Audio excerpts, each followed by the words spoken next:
สวัสดีครับเกษตรพอใจปลูกผักเพราะรักเธอวันนี้เราจะมาดัดแปลงชั้นวางอเนกประสงค์นะครับ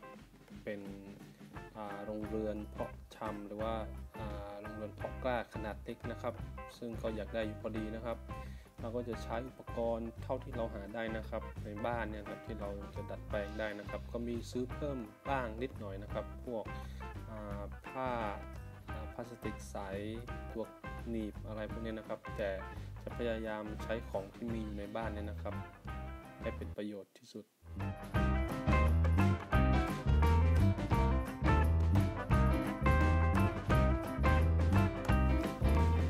มาเริ่มกันเลยนะครับ